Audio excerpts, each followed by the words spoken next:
I got some bad news. The gearbox had to come out of the ute, so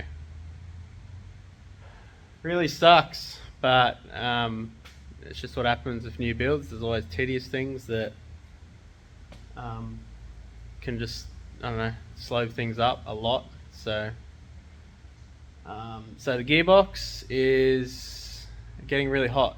So I had the thing running about 12 minutes, just trying to get the idle right and that sort of thing with the injection. And I noticed after I shut it off, the gearbox temperature was at 200 degrees Fahrenheit. So extremely hot.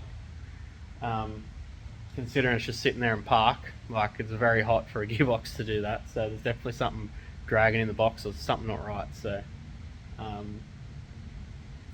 also the converter pressure, I put a sensor on the converter pressure, and Power Glides should be, well, this is what I got told, should be between 80 and 100 psi, that sort of range. And so I'll start it up and I'll put it in first gear, give it a little rev and see how much it goes up.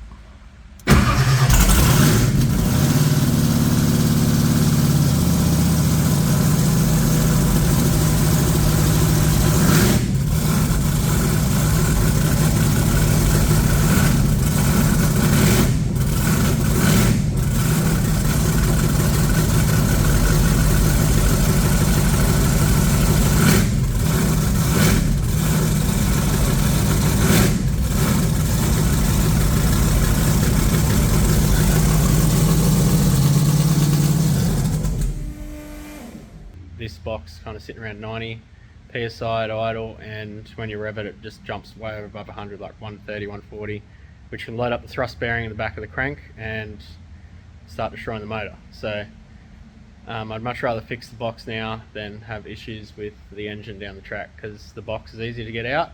The engine is a pain in the ass because it's so tight to get that thing in there. So yeah, I'm going to take it over to Al's Race Glides, get them to check it out. They have a gearbox dyno there, so they can put it on the dyno and, you know, check it all. They run the same cooler that I run on the dyno, which is a PWR, just the large cooler, the 6AN fittings. So they should be able to replicate exactly what this is doing in this ute, and yeah, just start diagnosing the problems and get it fixed. So it's much easier when there's a gearbox dyno, because otherwise it's a bit of a guessing game. So I'd much rather you know, get it to someone with a dyno that can test it. You make sure it's 100%, so when it goes back in the ute, it's ready to go, sort of thing. I don't need to worry about pulling it back out and that sort of thing.